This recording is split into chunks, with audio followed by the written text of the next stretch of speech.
Hey there, everybody. Kendall here. It is rainy. It is cold. There is, I guess, severe weather coming our direction in North Texas. Snow and sleet and ice and what have you. And I'm like, did I not leave California behind last weekend? Texas snow and cold is completely different than Northern California snow and cold. I am definitely a Sierra Nevada girl, loving the cold of that dry cold. Where here it's wet and damp, and it's just it's just dreary. It's dreary. Not dreary like Seattle though. Not dreary like Seattle. At least that much. 9 years in Seattle. I can't believe I did that. My goodness, I was crazy back then, living 9 years in Seattle. I love Seattle. It's a beautiful, beautiful town. One of my favorite places, will always remain my second, third, fourth home, whatever it is on my list. But yeah, the overcast gets to me. I just finished an article, amusing, that I just popped out about, is there life in your years? Are you just shuffling paperwork from side to side on your desk of life? And I was scrolling through this morning. I got up and I was hustle and bustle since 5 a.m. and I took a moment to do a meditation, laid down on my bed and was meditating for like 15 minutes. When I came out of it, my phone buzzed and it alerted me to a notification of 9 years ago. And I was looking at all the different stuff that happened, through the years on this day. And there's this picture that you guys probably see of me floating around Christmas time where I'm laying in the snow stark naked. Well, that happened today, 9 years ago. That picture was taken. I was like, holy heck, that is absolutely crazy. That picture was 9 years ago. I remember it like it was yesterday. I remember my daughter going and taking this bowl of snow because we had this massive snowstorm, I guess, 9 years ago here in Texas. And she had taken this whole bowl of snow, and I had this crazy idea of like throwing myself down. I remember being in my bathrobe, standing at the back door, and running out into the snow and laying down in it to get this picture. And it burned. My boobies were burning, and my stomach was burning, and I was just like, oh my god, this snow is so. This is like, I came up to so red and everything. And she came along and was like, just put some snow on me, So she gets this bowl and she's throwing snow on my bare butt so that we would be, PG 13-ish. You could see that I was naked in the snow, but I wasn't bearing anything. And I took that picture and I was just like, that picture came up, and then there was this quote from Abraham Lincoln about, it's not about the years that you live, but about the life that is in your years. And this whole first 10 days of this year, there has been deaths, there has been different transformations occurring. When I look at my weekly schedule with my clients and with my children, and with everything going on, it is just jam-packed. February is already jam-packed, and March is starting to pack up, and I've got events planned through the years already, and there's just all this beauty, but there also is a feeling of like this hustle and bustle. And I am a person that can get very much caught up in the busy work. My critical eye wants everything perfect, wants everything in its place, wants everything timely, wants, like all of this stuff done. And I can get very much caught up on the details of things that don't matter, just that shuffling of the papers. So I've been really kind of just looking at my life schedule, at my dreams, at my goals over the last few days, especially since I've gotten back home from California, from Tahoe, and just kind of looking at things and going, how is it that I can make sure that I am at my highest productivity level, maximizing my happiness, maximizing my joy, my adventure, my connection, my pleasure, all this stuff, and still giving space for me time, still giving space for downtime, for, a little bit of hibernation, because we need that hibernation time.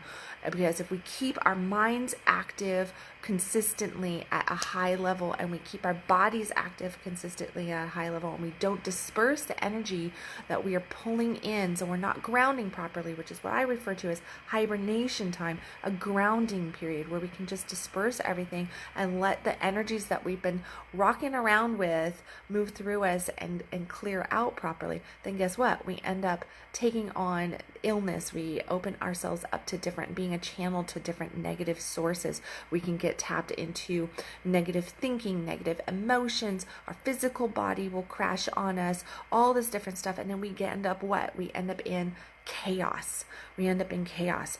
And chaos, as beautiful as chaos can be, because all birth comes with chaos, all creation comes with chaos. That is the forefront of a creative cycle, is a very chaotic moment as well. But when we get caught up in chaos because we've just kind of not taken that time for those hibernation periods and really setting the tone and knowing what we want with clarity, with certainty, guess what? The chaos will overrun us and send us into negative land. And that negativity, it's definitely, I've seen people get caught and lost. I myself have done it, where I've gotten lost in negative thought and feeling, which has caused them physical ailments and different stuff. And I've watched my business go from, like this massive, beautiful thing that's going on, and then I crash it because I allow chaos to come in a negative fashion instead of keeping that focus there. So I allow myself to just kind of like crash and everything. And this year I was just looking at, I'm like, I have those beautiful and absolutely freaking phenomenal start to 2020, and it's just like everything is just clicking, and it's fun, it's exciting, it's jam-packed with beautiful souls and experiences and sharing and everything. And I was like, I don't want to let that go, right? Like I'm loving the feeling of 2020. I'm loving the feeling of just where life is at and what's happening, that channel that I'm in. Well, in order to keep into the flow, it is about figuring certain things out. In that article, I definitely encourage you to go and read it, because I did just post it all over the page. If you're on my newsletter, it will be coming out there in just a second. In like 6 minutes, it'll be coming out there. And, on Facebook here, it's already all over Facebook and everything. But I actually give some key points, and those are the questions that I'm asking myself. I went back over the last couple days, and I've just kind of been pondering certain things, because like I said, I want to have a high performance year, high productivity year. I want to triple my income. I want to, regain my health, my physical body. The last year and a half, I've kind of had to manage pain and the different stuff that's going on from leg injury, and then also move through emotional stuff and figure out that balancing act there, and also get resettled with home and family stuff as well that has occurred. And in that midst of that, I've kind of let the physical not be what I desire it to be. So I've entered in the last 90 days, I've been telling myself 2020, there are a few key things. There are 5 areas I'm focusing in on, but there are a few key things that are going to happen no matter what. Among that is tripling my income, and the other one is to get back that body that I know that I deserve and that I crave, and that makes me feel good in every fashion, where I just have the strength, flexibility, and vitality that I really, really want.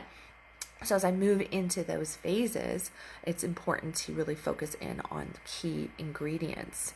I was looking through some different stuff, and I went back to some of my mentors' stuff, and I was looking at some of this stuff that 2 mentors that I still interact with, and the gentleman that I count as my mentor that I've done a lot of work with through the years. I was going back through some of his high performance stuff that he gave me years ago, and I was looking at that, and that's some of the stuff that I was sharing, like some of those key points as journal prompts and questions on that high performance. But then there's like arenas in our life, and I was assessing, and around us, and I encourage you to do that. I mean, today's really, my focus is on obviously performance and putting life into your years. But what does that mean? That means that you need to look at your health. It means that you need to look at your love life, like your intimate partner. That's a very important part of our life, of our well-being, of our happiness, of bringing vitality into our life. If we ignore our sex, then we are ignoring a major part of our life. And a lot of us will focus in on the health, on the finances, on, getting debt free, on getting a house organized, on getting a different career, going back to school, on family stuff. But we might even focus in on our intimate relationship, but we focus in on, spending more quality time, on doing more acts of service, on sharing our appreciation of, incorporating a date night into things. And all of that, don't get me wrong, all of that is very powerful, very important, and definitely encouraged in the land of relationship and intimacy. But you also need to pay attention to your sex, because the sex part of it is really quite important, and that is sex with self and sex with another. If you're a single person, you don't get counted out here. Like, take time to touch yourself the way you want a lover to touch you. Encourage your partner to actually touch you the way you want to be touched, not just the same old, because we can get caught up in habit. We'll get caught up in habit in our eating, in our sexing, in our conversations, in our texting. I see that a lot with people. I ask me, how is your texting? Like that. And oh, well, I just text for pick up some toilet paper, pick up some milk, do this. But there's no in depth. And it's not that it always has to be sexy texting, but it should be inquiry based, wanting to know about the other people in your life, especially your significant other. So those life arena areas really are health and lover, your family, your friends. I have notes over here today. I never have notes, and I have notes today, which is always interesting for me. Working on your purpose, your mission, clarity around that, your finances, and then those times, obviously also spirit, so connection to soul, to God, whatever that spiritual focus is for you. But then also what I want to focus you in on is taking that hibernation time, which is often found in a hobby that you might have, an activity that you enjoy, something that restores you, rejuvenates you, feeds your soul, and allows you some space. Like, one of my favorite things to do is to paint. My daughter got me a whole bunch of canvases for Christmas and a bunch of new paint, and she's like, Mom, now you don't have a reason. I'm like, except time, right? Time and space. I need to figure out exactly how to incorporate this into my crazy hustle and bustle of my life that I have developed. But I know the importance of that. And so with the importance of that, it's that's what is that hobby? Where is that downtime? Where is that grounding? Where is that earthing that you can get into?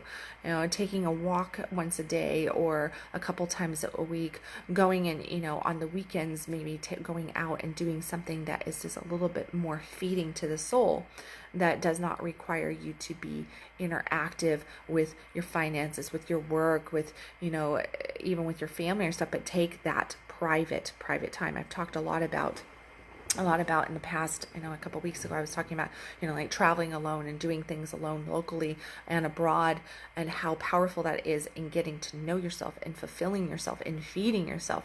There's been times in the past where I've just taken off and gotten in the car, I've just designated a whole day, and I've just gone and driven someplace, not knowing where I was going to land, but I'm just I'm going out for an adventure by myself.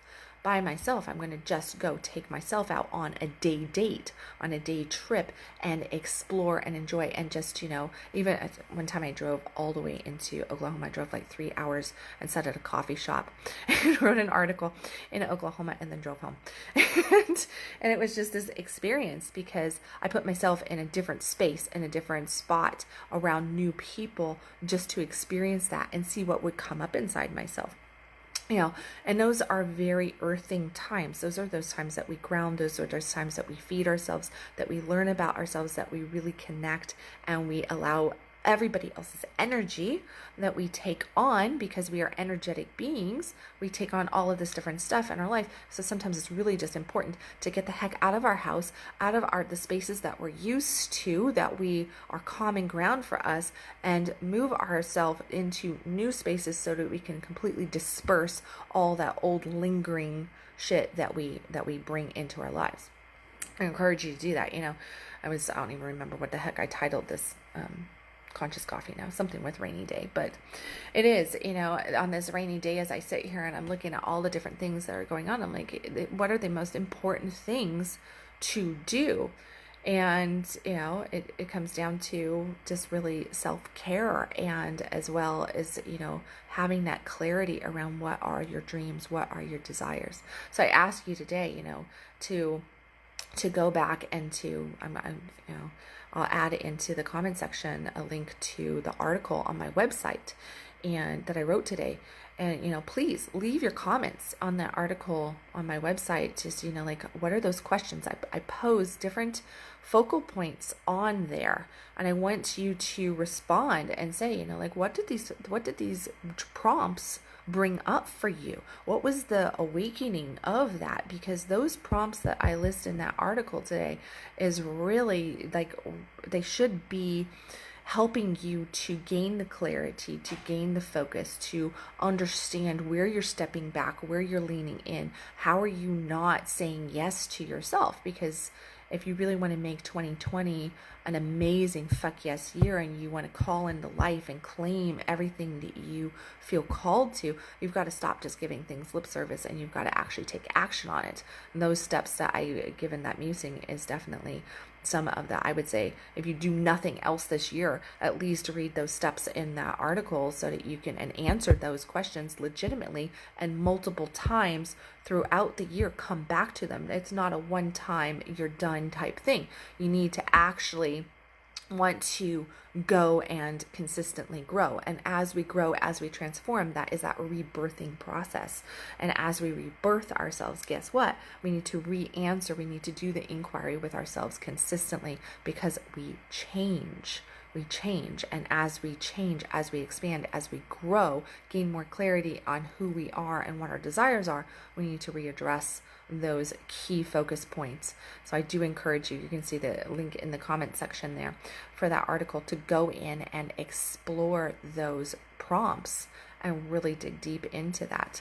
I have also a 6 weeks to a year of me, not me, you, a year of you. I guess can't, but when people are reading it, it's supposed to be like, it's a year of me. It's a year of you, where I'm going through the 5 prompts in this article and more. We're going even deeper into that work, so that over 6 weeks you can take the gist of what I'm giving you in this musing today and actually blend it into a whole life program, but break it down over the course of the year. So if you want to go from wherever you're at, and you've got certain dreams and goals and aspirations, you want to call in the soulmate, you want to increase your finances, you want to get the body that you want, to have more connection, more intimacy, you want to heal certain old wounds, you see your patterns, the things that are holding you back, you have fear around different things, you're getting caught up in that repetitive thinking and different challenges around that. Well, I'm going to be going through 6 weeks of intensive productivity training so that you can actually manifest 2020 to be what you want it to be, that fuck yes life, as I like to call it, right? How do you get it to go from whatever you had in 2019? I know 2019 was rough for so many people. A lot of transitions, a lot of movement, a lot of change happened, a lot of upheaval. Well, from that upheaval, to kind of clean up the rubbish, right? You got to go in there and you got to start to really work on it. But how do you do that? A lot of people don't know what their purpose are. They don't know what they don't have very good clarity around different things. Over the 6 weeks, I am going to be, if you sign up for the Year of Me, 6 weeks for open to only new clients, by the way. I'm not, unfortunately, all my awesome clients are not available to do this. They don't get this. This is just for new peeps out there who would like to explore a little bit of what coaching with me is like, at a deep discount as well, and really just activate the 2020 and call in exactly what you want. So make sure that if you would like to learn more about that, just private message me, leave me a comment in the comment section and stuff, and we can get you rocking on that and really create 2020 to be what you want. Everybody else out there who is familiar with me, please, number one, share this video. Make sure that you share the video. Click that little share button. It does get the word out, help other people beauty develop in their life. But if you are local to the DFW area, the thing that I would like to focus